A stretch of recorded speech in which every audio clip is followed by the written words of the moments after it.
Hello, नमस्ते, प्रणाम, जय माता दी। मैं आप सभी की बहन बिंदु मौर्य और आप सभी सम्मानित भाई बहनों का स्वागत करती हूं अपने यूट्यूब चैनल पे।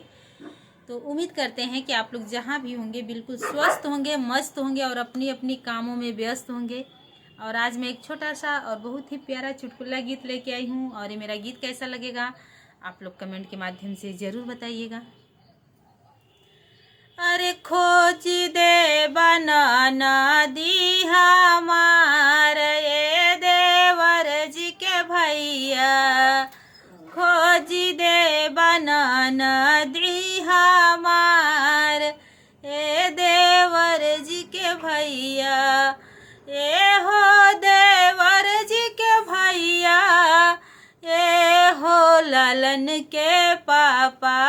ये हो देवर जी के भैया,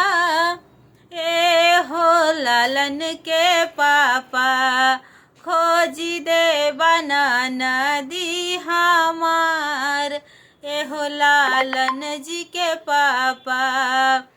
अरे टीकावा खरीदले बाटी, ननद के पहिनवले बाटी, टीकावा खरीदले हो बाटी, ननद के पहिनवले बाटी, चमकेला मोतियन के ना गए ननद जी के भैया,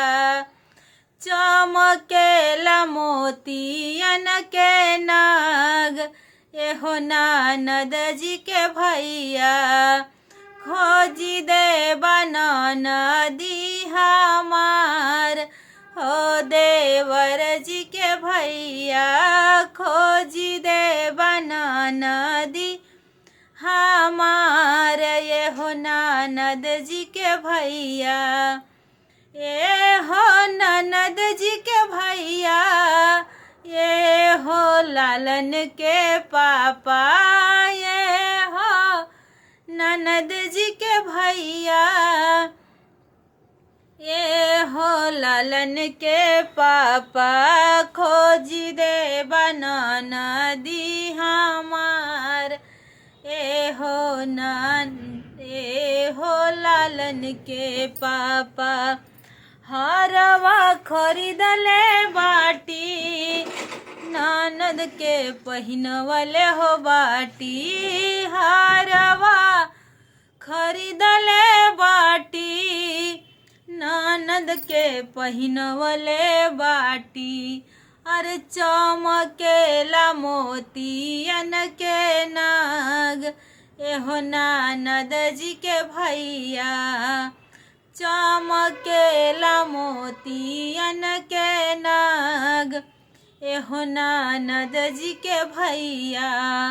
खोज दे बनाना दी हमार, एहो देवर जी के भैया। अरे पायल खरीदले बाटी, घुंघरू लगवले बाटी, पायल